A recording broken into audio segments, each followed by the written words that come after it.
Lovely, thank you. Welcome back, everybody. I hope the coffee wasn't too cold. It's great, lovely. It's great to welcome our two additional panel members, Bisi Olatungu Olegbegbe, Executive Director of Women's Consortium of Nigeria, and Nicola Jones, Research Fellow, Social Development, ODI. So Bisi is going to talk to us about Nigeria, about the way in which Boko Haram in particular have been operating, the way in which girls and young women have been abducted, traumatized, the fear that other families live in, the disruption that this has caused across northern Nigeria. She is from the front line of the Bring Back Our Girls campaign. She is a lawyer, international gender consultant, researcher, and board member of several international and national NGOs. And she is the executive director of Women's Consortium of Nigeria, a women's human rights NGO. So Bisi, thank you very much for travelling from Nigeria to be with us today. I know that you spend a lot of your time travelling when we were talking in the room earlier. It is... I think everybody here would be really so wanting to know your thoughts on how the rise of Boko Haram is affecting and damaging the progress for women and girls in your country, and what can be done, and what are your challenges to us about that too. So if I could hand over to you, Bisi. Thank you very much. Do I need to put on anything? No, just Thank you very much. First of all, let me express my appreciation to ODI for the opportunity of being here this morning, and also to thank all of you for your presence. I'm going to be talking about the issue of Boko Haram, but it's very important for us to have a background, situational analysis to all this. We find that in recent years, there's a new trend of insecurity, which has been occasioned by the growing religious fundamentalism, more like Islamic, under the guise of Islamic religion. And it has enveloped many countries, especially in Africa and in Nigeria, especially. This new trend of conflict has taken a new dimension, which is unconventional. And the ways of conflict are such that they do not abide with what we know as the Global Code of Conduct for Engagement in Conflict Situations. The United Nations Security Council Resolution, UNSCR 1325, which actually advocates for women, peace, and security, has outrightly condemned various sexual violence against women and enjoins the Committee of Nations to take specific needs of women and children affected by conflicts. But all these have been thrown overboard because these are new trends of conflicts. The Boko Haram sect, it's a sect that is, when we translate that name, literally in Hausa language, it means Western education is forbidden.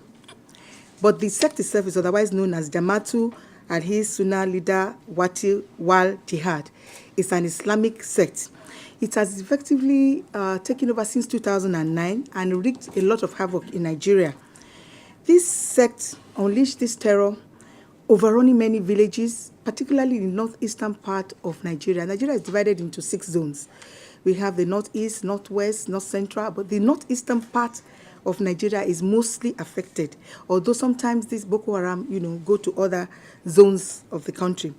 And they have killed so many people. They have abducted many women and children, and they've subjected the women and children into various forms of sexual exploitation. They've turned some of the boys to child soldiers, and they've turned the girls into suicide bombers. But over the years, thousands of women and girls that are abducted have, some of them have been widowed because they've killed their husbands, and in that area, they are mostly dependent on the men. The husbands are the breadwinners, so the children too are now fatherless. Of particular significance is the abduction of the 270 girls in the boarding school in Chibok, which most of you will know about, and which has, created this global concern for the situation of girls in this part of the country. We found that on the 14th of April 2014, it's over a year now, These girls were abducted from their dormitory. They were about to take their West African School Certificate examination. And overnight, these girls were abducted. And up to today, their whereabouts are still unknown. And this has, of course, generated the global concern. The harsh Bring Back Our Girls movement has become the face for the rescue of these girls.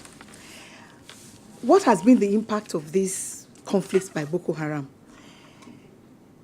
First of all, let's look at, in recent times, there's been a lot of rescue of thousands of women, men, and girls.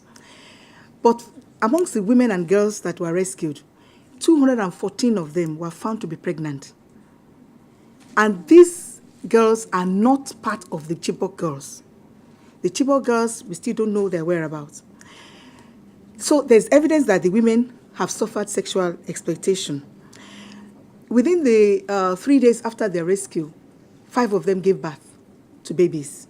So that means that they had been abducted for over 9 months, precisely. So the first thing that I think that we need to do is to address the mental health of the victims of Boko Haram, especially the women and girls. Because as we all know, when you have sexual exploitation, the effect is a long-term, is a lifelong, traumatic effect on the girls. So, and before we can handle the situation of the girls, we need to address their mental and physical health.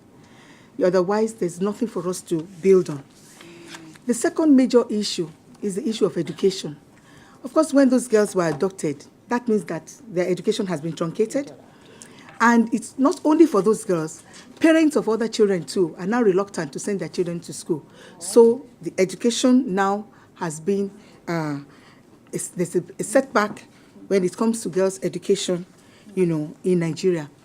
Unfortunately for us, presently, Nigeria has the highest number of out-of-school children in the whole world. We even beat China and India. We have about 10.5 million children out of school. Out of those 10.5 million, 5.5 million are girls. So the women are even disproportionately affected. I mean, the girls are also disproportionately affected. So you see that when we have that situation, the unfortunate thing is that most of those girls are from these parts where the Boko Haram is ravaging. So with the effect of the Boko Haram, the situation is going to get worse. So the girls' education in Nigeria, particularly in the northern part, has been adversely compounded if urgent action is not taken to encourage the rescued girls to return to school and their parents in the north to understand the importance of girls' education.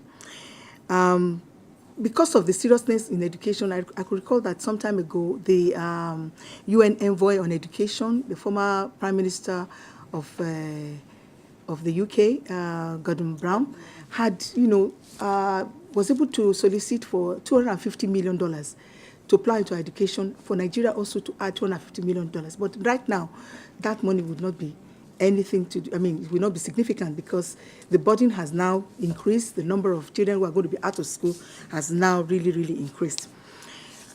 But we need, before we can address these issues, we need to understand some of the fundamental factors that are responsible for these issues. I'm able to say that one of them is the poverty. Nigeria is we rank the 15th world, we are ranked the 3rd poorest country in the whole world. And we don't have any reason to be in the 3rd poorest because Nigeria is a rich country, but with poor people. There's enormous resources in Nigeria, both natural and human, but unfortunately, for some other factors that I will discuss later, we rank the 3rd poorest in the whole world. Paradoxically, too, Nigeria has been also adjudged as one of the fastest growing economy in Africa. But this has not translated into the decrease in the poverty index. According to our last National Bureau of Statistics in 2013, we found out that our youths, those of them who are in their prime ages, between the ages of 15 and 35, constitute about 54% of them are unemployed. And this is 69 million youths who are presently unemployed. With the unemployment and poverty, it makes them vulnerable. in two ways. One, it makes them vulnerable to being recruited by Boko Haram. Secondly, it also makes them vulnerable to other social vices. Unfortunately, the poorest states in Nigeria, the 10 poorest states in Nigeria, are from the northern parts of Nigeria. So this is the area where is the catchment area for the Boko Haram. So Boko Haram cash, they cash on the vulnerability of these young people, and that's why they're able to enlarge so fast, because they can recruit young people to join their armies, entice them with money, and they will be there. The second major factor is the corruption. As I said, we have no business in being poor, because the resources are there, but they are poorly managed, and our leaders are so corrupt that we are now the 15th most corrupt country in the world, according to the Transparency International in 2014. So corruption is endemic in every facet of our life, both local, private, public, and also in all levels of governance. And this has been one of the contributing factors that has also escalated the Boko Haram thing, because we have, since about 2010, the highest budgetary allocation has been to our defense industry, defense ministry, and it's in over 20% of our budget, which is running into trillions, of our own money. And this money has not, translated into equipping our armies, the welfare of the soldiers. And as such, when they are faced with Boko Haram, who are better equipped and, who have better morals, they tend, to be, they're not effective to combat it. So at the early stages, when we're supposed to combat the Boko Haram, we couldn't do it because we didn't have the necessary, the required soldiers, well-equipped soldiers and ammunitions to address the Boko Haram issue, and they have grown so far since then. Now, another factor that I want us to also think about is our culture. This culture of stigmatization, patriarchy, discrimination against women and girls, which has, caused so many things. For example, the issue of child marriages. It is that culture of child marriages that I think is a catalyst to the sexual exploitation of girls. Because now they know that this girl is a marriageable girl at the age of 13, so they can sexually, assault her. So what are my recommendations? First of all, as a matter of priority, I think we need to address the health issues of these girls. We need to have a global, amassing of personnel, medical personnel, to address their issues, assess their needs individually, and see how we can, deal with that. Those of them who are pregnant, I think we should be able to ask them if they want to get their pregnancy terminated, or whatever medical ways that we can deal with that. Then education, I think, is the right to education. I would like to just quote the words of Malala. She says, education is neither Eastern or Western. Education is education, and it is a right for every human being. According to the Holy Quran, we are supposed to seek knowledge to every, to all parts of the world, including Timbuktu. That means that you can seek education anywhere. But unfortunately, the Islamic people are not using that injunction from the Quran that you seek education, seek knowledge everywhere, to protest their own. Rather, they are saying that one type of education is bad for the community. So there is also need for us to have a strategic dealing, with this the rescued victims, rather than using our traditional methods and palliative methods, taking some of these girls and women and we start giving them vocational training in bead making, hairdressing. I think we need to look, more beyond that to actually empower them economically in giving them vocational training in income-generating ventures. There are so many industries that the women are not in these resources. The building industry, for instance, why can we not train the women to become masons, to become, electricians, to become painters? So I think we need to now redirect that, and do that. Finally, it's undoubtedly the world is witnessing the retrogression of the rights of women and girls as a result of this violence occasioned by the modern-day insurgency and religious conflicts such as the Boko Haram atrocities in Nigeria. Such violence prevents the victims and survivors from fulfilling their potentials, restricts economic growth, and undermines development. The scope and extent of violence against women and gender-based violence are a reflection of the degree and persistence of discrimination that women continue to face. It can only be eliminated, therefore, by addressing discrimination, promoting women's equality and empowerment, and ensuring that women's human rights are protected and enforced in all situations. Thank you very much.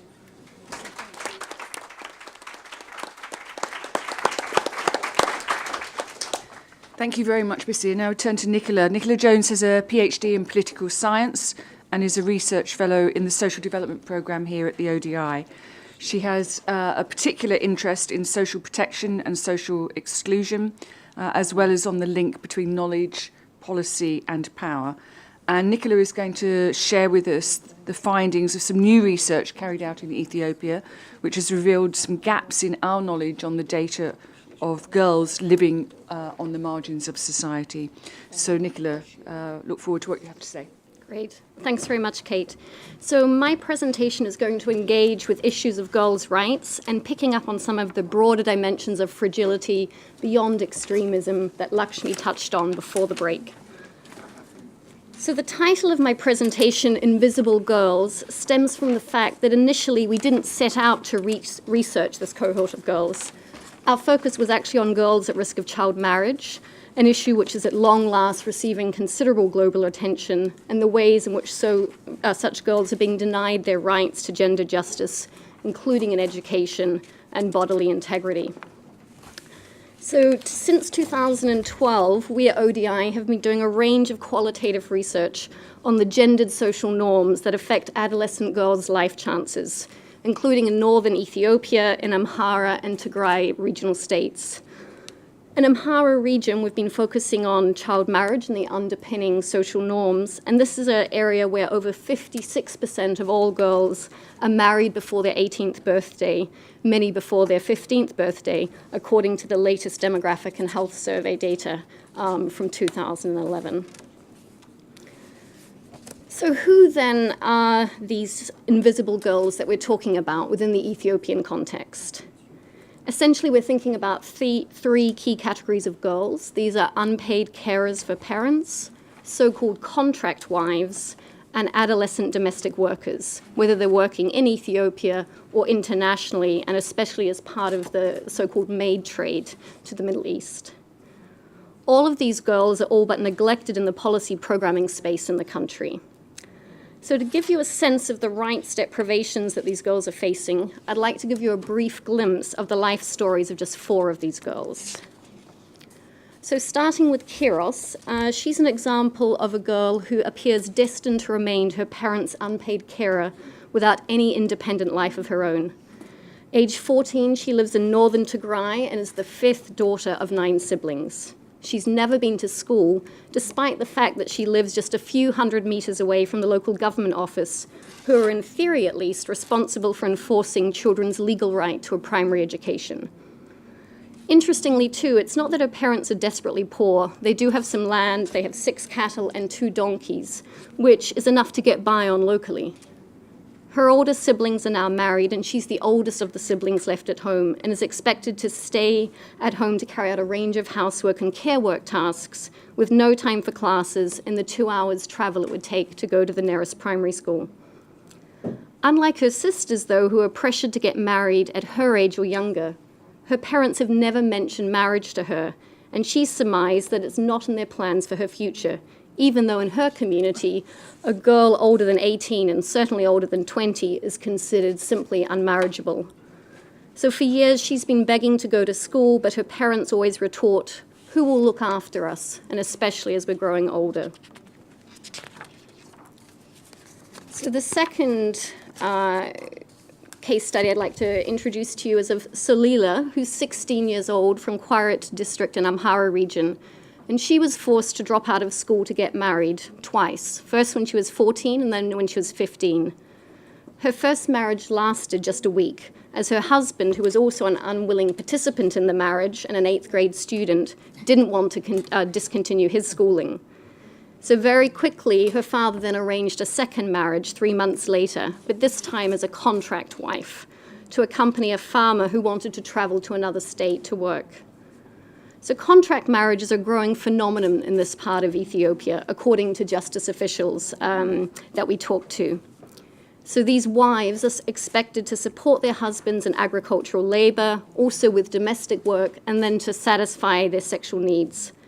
Once the contract period is over, however, they have no legal rights, whether it's to property or assets or children. In Salilah's case, her experience as a contract wife was short. She went for just 3 months, and her father, mind you, not her, was then given 1,500 birr, or 40 quid, in compensation upon her return. Now she's deeply uncertain about her future, and she's told us, "I feel so bad about it. It's spoiled my life. I didn't succeed in marriage, nor was I able to resume my schooling. I'm just living with my parents. I feel alienated and so unhappy. I dare not hope for a better future." The third girl whose story I'd like to share is Rabia. She's now 20 years, but she was betrothed at age 3, and then she was sent away to her in-laws at just 5 years of age. Her then 27-year-old husband grew tired of waiting for her to mature. He divorced her and married another wife. Her parents arranged a second marriage soon after, but she ran away, and at age 9, she started work as a domestic servant in Bahadar city. The work was really grueling, and because she sent all her earnings back home to support her now ailing parents, she never had any time or resources to herself. Then once she reached puberty, things became worse. She found she was constantly at risk of harassment by her male employers and their friends. And by her mid-teens, she told us she was worn down, frequently sick, but unable to afford medical care, and socially isolated. Now she's trapped in an abusive relationship with a much older man whose promises of wealth and stability have failed to materialize. Although she wants to return home to care for her elderly parents, she lacks the financial means and, crucially, her husband's support. So she's feeling trapped and isolated. So a more recent phenomenon, and one that the report that Kevin showed you at the beginning of today's session, is about the frighteningly high numbers of adolescent girls who are migrating to the Middle East to work as domestic servants. So estimates in 2012 and 2013 were that up to 1,500 girls and young women were leaving daily from Ethiopia to Saudi Arabia, to Kuwait and Lebanon. For those traveling illegally over land, the route itself was full of peril, including the risk of sexual assault by brokers or even death. But even for those girls who follow the so-called legal route and go by plane, they typically set off with really high levels of debt and routinely face shockingly high levels of labor exploitation, physical and sexual abuse, as the quote in the slide highlights. And as Zemzem, just age 14, emphasized, nothing is worse than this. Death is preferable. So we've found that many adolescents, they choose to go, although often on the basis of very partial information, while many others are pressured to go by their parents in order that their families can potentially benefit from the remittances that Ethiopian migrants now send back home, worth about $400 million US annually. So what is driving these violations of gender justice? Our research findings indicate that it's a complex combination of factors, but some of the key ones are as follows. Firstly, it's gendered social norms that we've heard quite a lot about this morning, whereby girls are culturally expected to sacrifice their own time, resources, and independence to support their families. Secondly, in the regions we're working in Ethiopia, it's also linked to high levels of economic poverty and land scarcity, which is making it harder for girls without assets to get married in some areas of the country. There's also an insufficiently child and gender responsive social protection system, which, if it were well designed, could help girls weather periods of vulnerability and risk that I've described. Then there's also the problem of an education system, which is punctuated essentially by a do-or-die 10th grade exam system, whereby investments in education only really translate into employment prospects if you succeed at that level. Otherwise, your lot is really limited to subsistence agriculture or daily laboring jobs. And then finally, many of the girls we talked to, they also emphasized the lack of visible local female role models who could offer them viable alternatives. So given that many thousands of girls, we believe, are being affected by these different rights violations, why has action been so limited? Firstly, given that NGOs, governments, and donors have in recent years started to focus increasingly on tackling the very important issues of female genital mutilation and child marriage, we think that often it's been done in such a way where there's quite a limited understanding of the diversity of girls' experiences. So while it's great that there's so much attention being put into these issues, the realities of thousands of girls' lives remain hidden. Secondly, there's very little data on these invisible categories. For instance, there are simply no good statistics on child or adolescent domestic workers, locally or internationally, on a country-by-country basis. So this means that we continue to have a poor understanding of the scale of the problem, and or that in a number of cases, governments simply wish to turn a blind eye, often for economic reasons, including the remittance income I talked about, but also due to fear of reputational risks, both domestically and then on the international stage. So what action does our research indicate would be important going forward? And again, because of time constraints, I can only highlight some of the top reasons, but just to name 3 of these. Firstly, I think that while the Sustainable Development Goals, for example, are helping put girls on the development agenda as never before, the question is, will it be enough for these hidden cohorts of girls? We really urgently need to tackle the data gap so that we can better understand both the scale and then the diverse patterning of these marginalized adolescents within and across countries. Secondly, NGOs, governmental and UN actors need to take action, ranging from education and life skills support we've discussed, through to the provision of age-appropriate psychosocial services.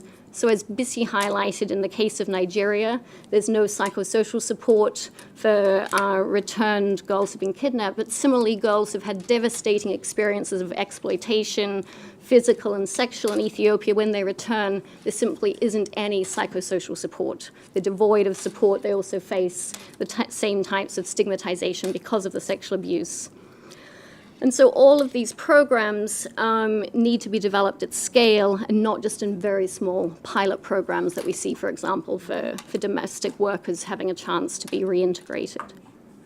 And then finally, addressing the underlying discriminatory social norms that lie at the root cause of these rights violations need to be tackled simultaneously through, for example, community outreach programs, engagement with religious and traditional leaders, and in particular peer-to-peer education, including with men and boys.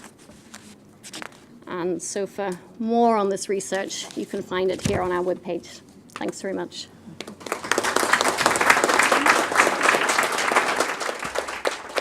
Nicola, thank you very much. And I think what I'd like to do is 3 things, actually.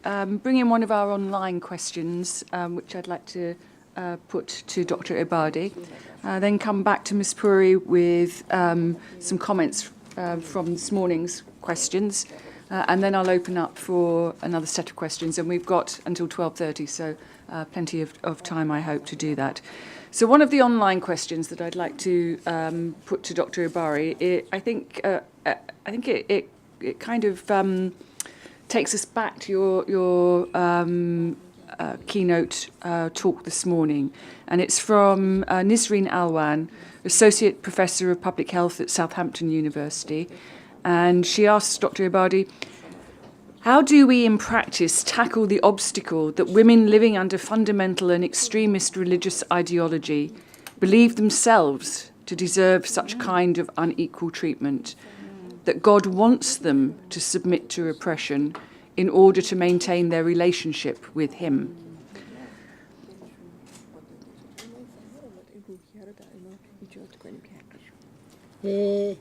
من فکر میکنم که مفصل در این خصوص صحبت کردم. I think that I have already said some words about this. کلید حل این مسئله در آموزش با کیفیته. The key to resolving this issue is to promote an education which is of high quality. و با آموزش درست به زنها میتونیم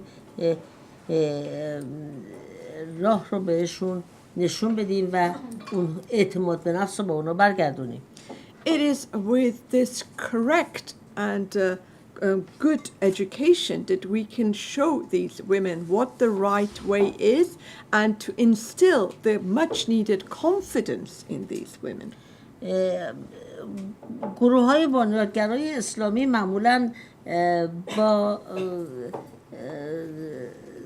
ترسوندن زنها از جهنم و اینکه دارن گناه میکنن احساس گناه در اونها ایجاد میکنن. These Islamic fundamentalist groups, their ploy is to instill a sense of fear in these girls and women to make them feel that they would be committing a sin if they fight for their rights and education. اونها زنها رو سر یک دوراهی ناخواسته قرار میدن. So they put these women at a juncture where they feel they have no choice. میگن یا مسلمون هستی و خدا و بهشت رو انتخاب میکنی یا اینکه میخوای آزاد زندگی بکنی مستقل باشی که در این صورت مسلمان نیستی. So they say either you're a good Muslim and you will be going to heaven, or else if you want to be independent and free, then you're not a Muslim and you'll be going to hell. و ما باید و به این صورت اعتماد به نفس زنها رو میگیرن. And in this way they are robbing these women of self-confidence. و ما بایستی به زنها نشون بدیم که این طرز استدلال درست نیست. So we have to show these women that this reasoning by the fundamentalists is not right. اعتماد به نفس زنها رو بایستی برگردونیم. We have to make sure that these women regain a sense of self-esteem and self-confidence. و با اونها ثابت کنیم میشه مسلمان بود اما آزاد هم زندگی کرد. So we can prove to these women that they could be Muslim, yet at the same time live as free human beings. Thank you very much.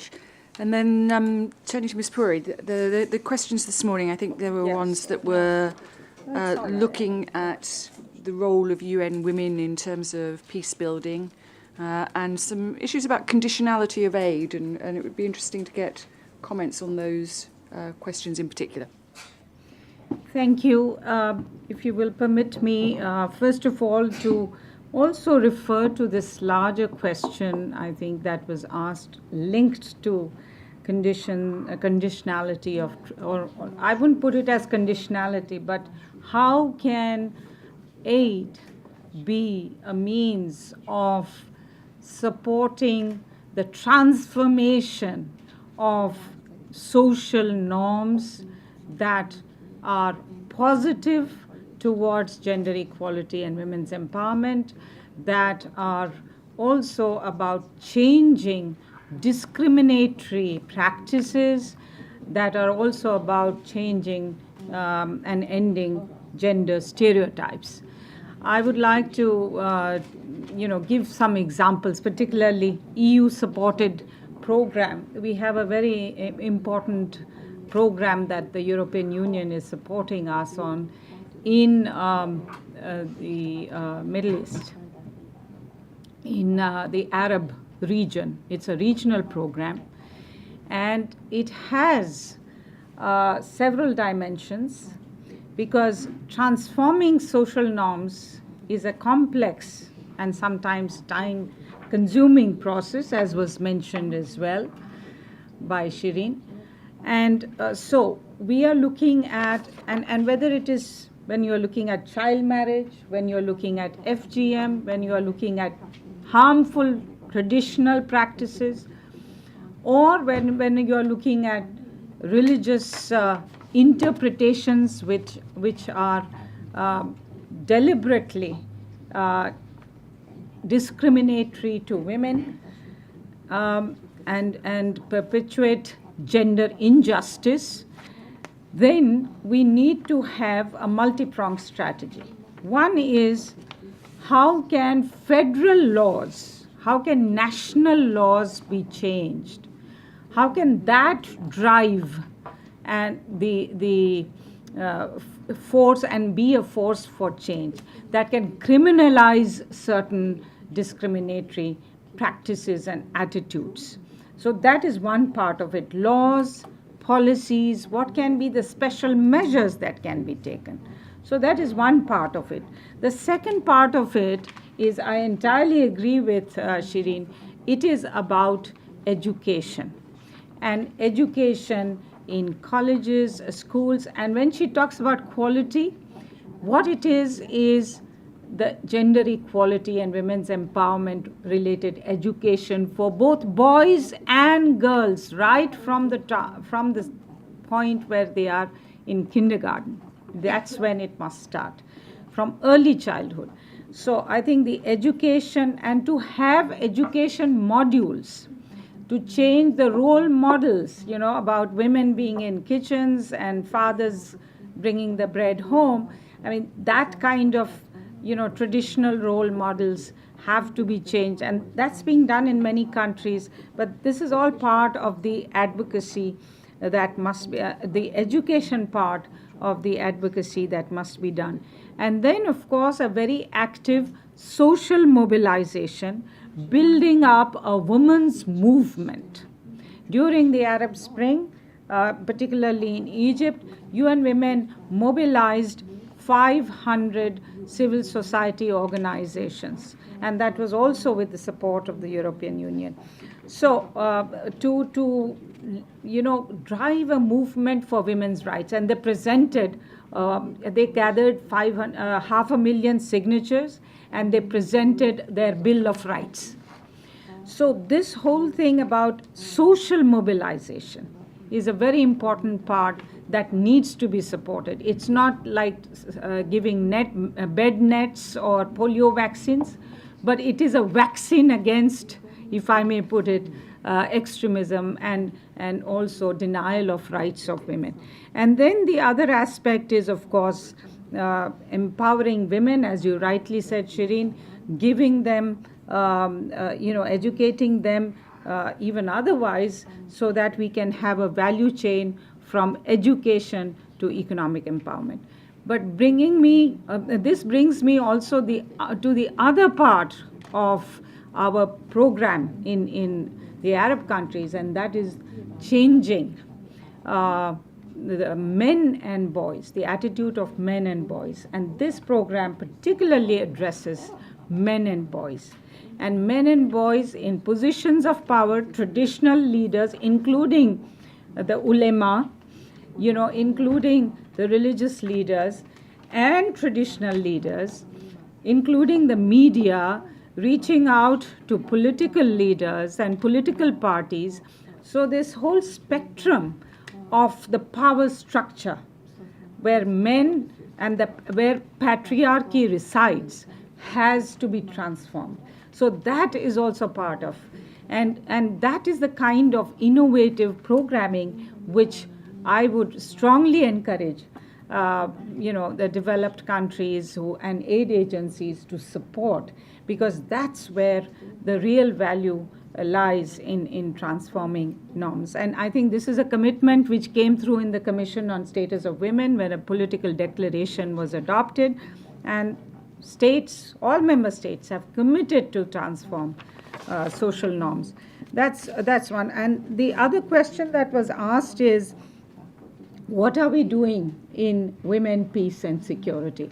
We are in 33 conflict and post-conflict countries working on the ground, including in South Sudan, in Western Africa, in Syria and Iraq. And we are also, of course, providing immediate, humanitarian assistance. But I think two major aspects that we are addressing is providing women safe spaces and violence against women. That is one. But the other is economic empowerment.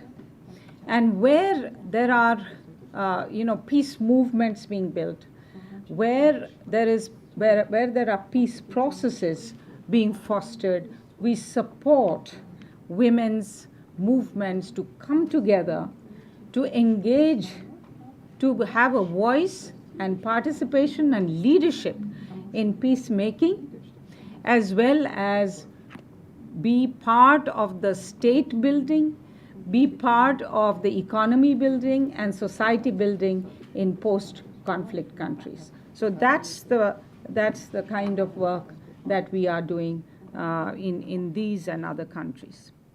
Thank you very much.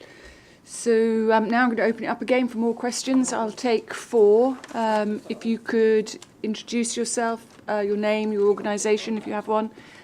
Keep your question really short, please.